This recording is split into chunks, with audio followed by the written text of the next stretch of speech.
ถูกเลยเอาให้ใช่จับต่อกันได้บ่จับต่อกันครับว่าเบอร์ไรคนละศาสนากันเพิ่นมานั่งร่วมนำก็ดีแล้ว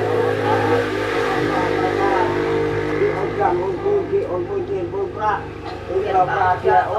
าเรียนบอกเชียร์อุ้ยที่เกิดถูกใส่เป็นเนี่ยเกิดปันไอ้ปันพ่อเดี๋ยวเราปลาเชียร์ทีมเราให้จังไอ้ที่ไหนจะให้จังเราเวลาให้โตเลยจังพูดกับทีเราที่เป็นการที่สร้างเป็นการให้เอาเรียนบอกเชียร์ขออนุญาตได้ครับญาติปัดคำพี่น้องเลยสบายดีพี่น้องเลยเนาะก่อนอื่นกะทางบ่จันเนาะมันผูกของส่วนของบ่จันก้อนพี่น้องเลยเนาะ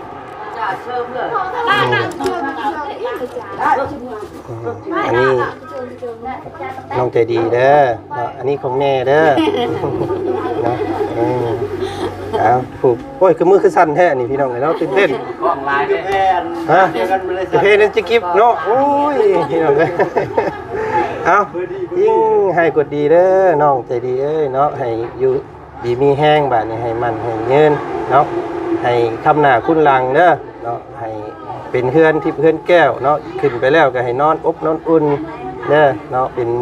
เพื่อนคำเพื่อนคูณเนาะเบาจันเนาะกะดนมาเถื่อเนาะมีของเสื้อผ้าน้องเพิ่นอยู่พี่น้องเลยพอดีเนาะ2,100,000หรือว่า100เหรียญเนาะพอดีมื้อนี้ทางบ่จันได้เกียรติครับสะพานบุญให้ทางอ้ายใจดีจากฝั่งต่างประเทศเนาะเพิ่นว่าฝากผูกแขนให้น้องใจดีขึ้นเพื่อนใหม่ให้เพิ่นนี่เด้อบ่ซั่นดีใจน้ำเพิ่นบ่ซั่นเนาะอันนี้2,100,000เด้อเนาะ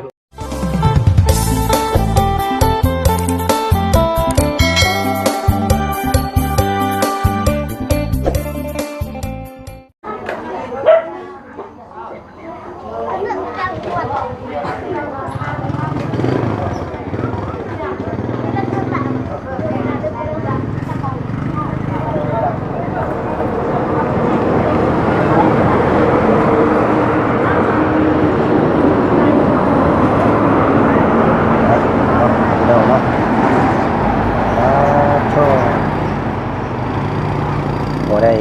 มาถ่ายทำให้พี่ให้น้องเบิ่งส้มโดนนานเนาะพี่น้องเนาะมาตั้งแต่ก่อนที่เพิ่นเฮ็ดโครงเฮ็ดทางอาจารย์ก็บ่ได้อัปเดตให้พี่ให้น้องเบิ่งส้มเลยเนาะเกี่ยวกับบ้านของน้องใจดีเพิ่นพี่น้องเลยเนาะมื้อนี้ก็เป็นมื้อที่คล้องคอยเนาะเป็นมื้อที่สำเร็จในการสร้างบ้านมาสั่นซะเนาะเป็นมือดีมืองามมือนี้พี่น้องเลยมือขึ้นบ้านใหม่เนาะวันที่17เนาะมิถุนา2026พี่น้องเลยมื้อนี้เนาะก็เป็นมือเลิกยามดีว่าสั่นซะก็ถือโอกาสเนาะบ่จันกะพี่น้องเลยเนาะกับทักทายสบายดีเด้อเนาะพ่อแม่พี่น้อง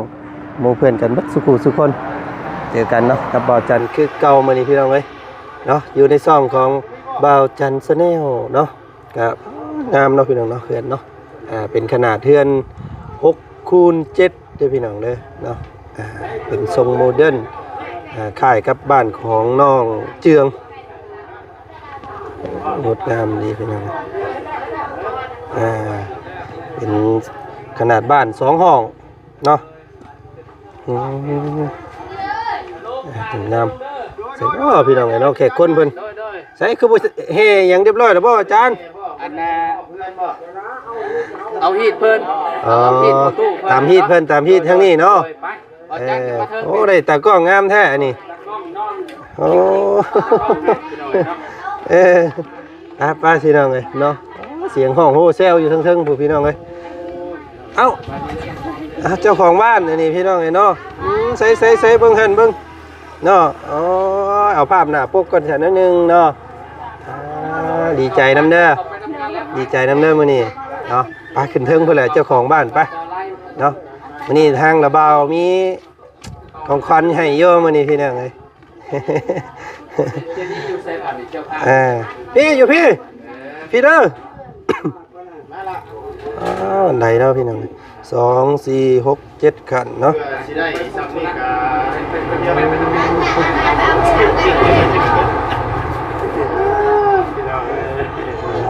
ตัวเต็มอยู่พี่นี่พี่น้องเลย เนี่ยเป็นได้ใช่ละเอาไป ใส่เนาะทีมงานเฮาเนาะสบายดีเด้อทีมงานเด้อเนาะบัดสุขุสุคนมาครบเลยมื้อนี้พี่น้องเอ้ยไปเนาะยับเข้า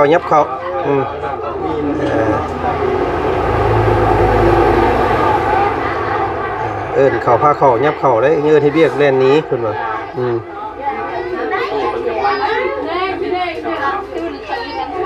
หมู่เฮ็ดระบบสูงบ่เฮาเอาระบบต่ำนะเฮา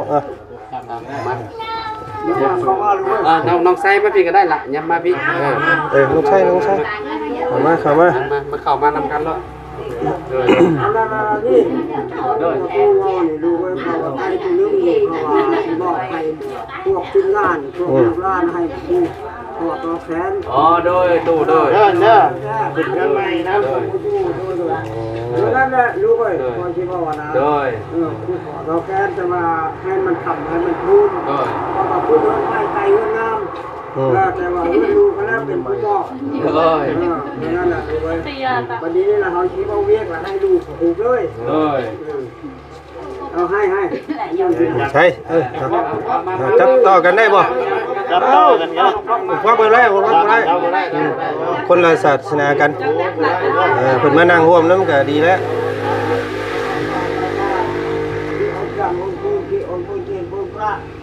เราปลาเชียเอาเรียนบอกเชียอุ้ยที่เกิดถูกใส่เป็นเนี่ยเกี่ยวกับไอ้ปัญหาเดี๋ยวเราปลาเชียดูเรื่องให้จังไอ้ที่ไหนจะให้จังเราเวลาให้โตเนี่ยจังพูดกับที่เราที่เป็นความสุขที่ความไม่ดังแท้ที่เอาเรียนก่อนเชื่ออุ้ยช่างของที่สร้างเราปลาเชียดูที่เป็นวันนี้ก็กำลังทำพิธีเนาะมอบเป็นอะไรมอบเพื่อนเอาราศีสุขอนอันนี้เป็นมือสันบันดีเนาะมือขึ้นเพื่อนใหม่ใส่ยางามซาเอาแต่ยาจะเลยนะว่าจะดีก็มาเลี้ยงก็เป็นจริงเจาะเลยทีมงานครับเจาะทีมงานผูกแขนผูกแขนในทีมงานเห็นบ่เจาะผมเป็นเพลงขมิ้นได้มาร่วมกันอยู่น้องเพิ่นก็ได้พี่น้องแต่ว่าเฮาเฮ็ดแนวอื่นบ่ได้เนาะมายินดีนำซื่อๆเนาะผูกแขนบ่ได้แล้วก็ข้าวว่าก่อนบ่ได้พี่น้องเนาะกินข้าวได้อยู่เนาะได้แต่ว่าเนาะกันไก่นี่พักผ่อนแล้วกินบ่ได้น่ะบ่ของไหว้เนาะ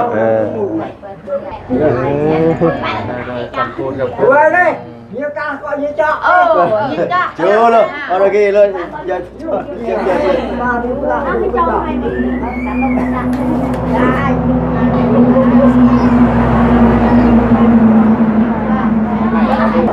ทางบ่าวจันบ่ได้มีบทบาทยังให้หมู่คู่คุณผูกก่อนเลยพี่น้องเอ้ยน้ำหลังเพิ่นแหละเฮา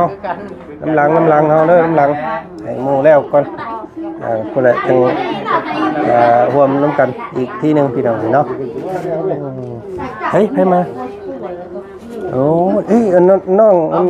งเพ็ญน้องเพ็ญบ่น้องเพ็ญก็มาขึ้นมาอีหล่าขึ้นมาพี่บ่ที่ว่าเจ้าพ่อหรือบ่จันแม่นนี่ล่ะขึ้นมาเทิงพี่สบายดีพาลูกไว้น้ำไผ่บาทนี่ให้อุ้มไผ่สาวเพิ่นอุ้มลูกถ่าเนาะผมยินดีแล้วก็มื้อวานนี้น้ำท่วมเพื่อนแล้วพี่น้องเอ้ยอุ้มลูกลอยน้ำเนาะเดี๋ยวสิเมื่อเบิ่งเพื่อนเพิ่นอีกอยู่นี่บัดไปแล้วบ่จักพี่น้องเนาะนี่ครับเนาะก่อนอื่นก่อนสิเข้ามัดต่อแขนให้น้องเพิ่นก็ทางบ่จันได้เพียงเด้อครับทักทายสบายดีเนาะสบายดีพ่อพี่น้องมัดสุขสุขคนวันนี้ก็เป็นมื้อสันวันดีพี่น้องเอ้ยเนาะมื้อว่าสิสู่กันขึ้นเฮือนใหม่น้องใจดีได้ครอบครัวพี่น้องเอ้ยเนาะก็สำหรับงบในการเฮ็ดบ้านหลังนี้ก็บ่ฮู้พี่น้องทางบ่จันเนาะเพราะว่า บ่ได้ร่วมสมทบน้ำหมู่เนาะบ้านหลังก็อาจจะประมาณเกือบแสนกว่าบาทพุ่นแหละครับที่เบิ่งนี่พี่น้องประมาณแสนปลายเนาะเดี๋ยวให้ทางช่องของอาจารย์ลาวเพิ่นรวบรวมสรุปยอดว่าเบิดเท่าไหร่เนาะเพื่อนสำนี้ก็สำนี้แล้วสิว่าสิเฮ็ดให้น้องป๊อปนะพี่น้องเนาะดีใจนำเด้บาดนี้นี่บาดนี้ขนมขนมมอยเอาน่ะเด็กน้อยพี่น้องเอ้ยโดยให้เริ่มเนาะเอาเสียงลูกกุ๊กกว่าเลยเด้อพี่น้องเด้อเนาะโอ้ยเอาให้เพิ่นผูกให้เบิดก่อนจังอันนั้นจำได้ละมาได้แล้ว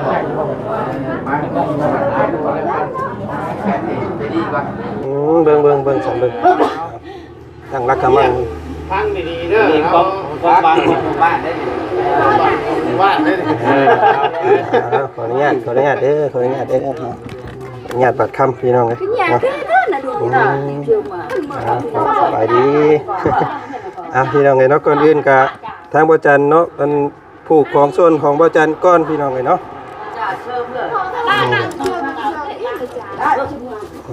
อันนี้น้องใจดีเด้ออันนี้ของแม่เด้อเนาะผูกโอ้ยคือมือคือสั่นแท้นี่พี่น้องเลยเนาะตื่นเต้นกล้องลายฮะเพลงนั้นจะกิบเนาะโอ้ยพี่น้องเลยเอายิ่งให้กดดีเด้อน้องใจดีเอ้ยเนาะให้อยู่ดีมีแห้งบาดนี้ให้มันให้เงินเนาะให้คำหน้าคุณลังเด้อเนาะให้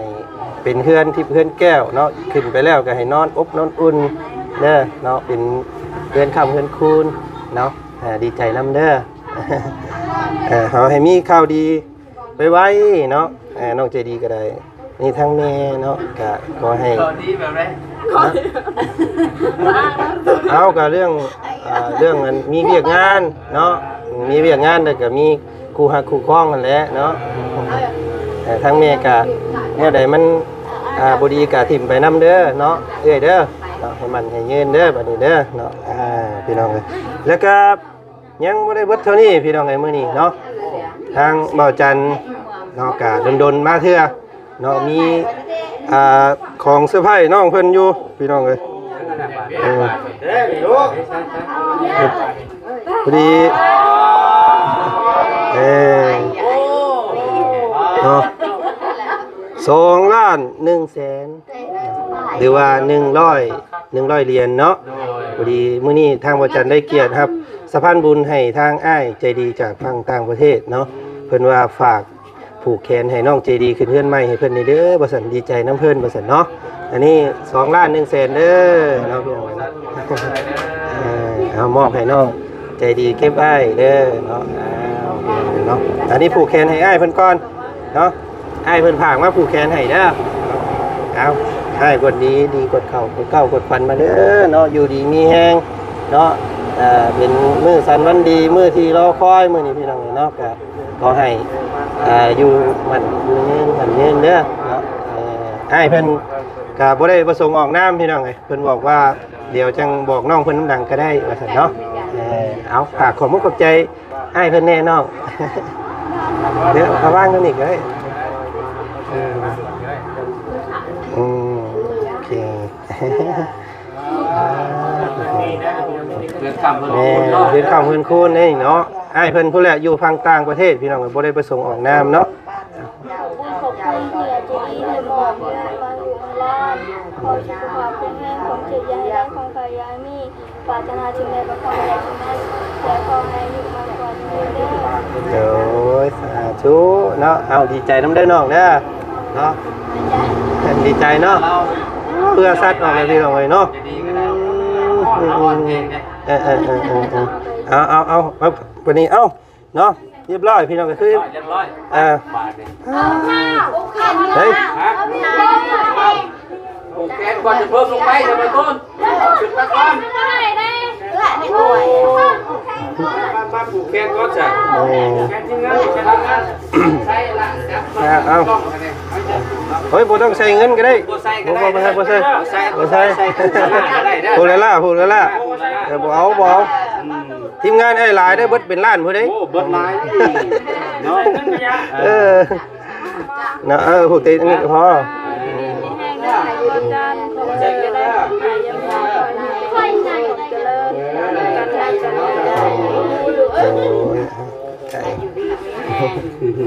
ว่าทำไมบ่จันเด้อขอให้ได้มีพยาเด้อเจ็บได้มีพยาเด้อนะล่ะเด้อจังหวะ กับใจละลายกับใจละลาย เข้ามาครับทางครอบครัวน้องดีๆนะผูกแขนให้หลังจากที่มาผูกแขนไปแล้ว บ่ใช่ครับบ่เป็นหยังดอกเอาแต่ฝ่ายโปรแกรมนี่ก็พอเฮานี่เจ้า นี่ก็ยังบ่ทันได้เข้าเบิ่งทั้งในทั้งหยังซ้ำได้นี่พี่น้องทั้งบ่จันขออนุญาตเด้อเนาะขออนุญาตสำรวจกวดกาเบิ่งก่อนเนาะอ๋อมะพร้าวเป็นแซงกล้วยเป็นหวีพี่น้องเอ้ยเนาะอันนี้คือห้องอีกห้องนึงเนาะห้องอย่างใหญ่เด้อได้พี่น้องห้อง3เมตรห้อง3เมตรคูณ3เมตรมีประตูหน้าต่างซ้ายขวาเลยเนาะครับอันนี้ก็มีประตูคือกันนี่น้องเอ้ย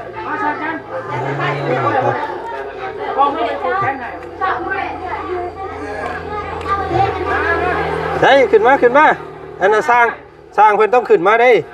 เนาะเพิ่นบ่ได้คำว่าเฮ็ดเฮือนคำว่าผูกแขนให้สร้างนี่บ่ได้แล้วได้พี่น้องเอ้ยเนาะ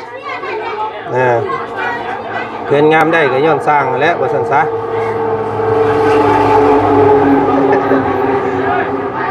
มาเด้อจนดง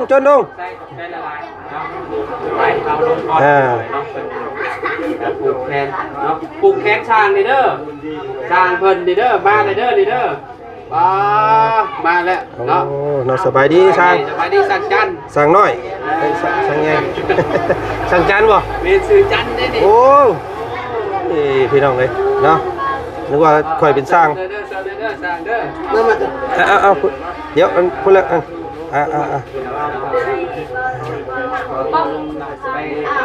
ปล้างก่อนพี่น้อยเนาะเดี๋ยวบ่จันเด้อลง เด้อเอาว่าจันกะสิลงคือกันนั่นแหละพี่น้องเลยฮะโอ้ยผูกแขนบ่มาเจ็บได้ของใครปรารถนาสิ่งใดขอให้ได้สิ่งนั้นเด้อว่าระบาดสิธุรกิจนี้ขอให้ยอดวิวระบาดขึ้นติดเด้อ โอ้สาธุเนาะอ๋อดีใจนำเมื่อวานนี่ก็ไม่มาแล้วเนาะขั้นตอนต่อไปก็จะได้ขึ้นเฮือนเจ้าแล้วบัดนี้เนาะเตรียมตัวไว้เด้อเนาะเตรียมมัดแขนพวกอ้ายอีกกำลังอยู่พี่น้องปุ๊บอยู่สูงกูมูมาลำหลังมูอยู่สูงกูมูเนาะน้องเองจริง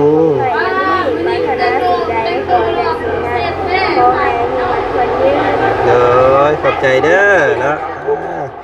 1 สาว 2 สาว 3 สาว 4 สาวพี่น้องเนาะสาวคงมีหลานพี่น้องเนาะว่าสิเป็นน้องใจดีน้องเองจริงเนาะมีครบเบิดเลยพี่น้อง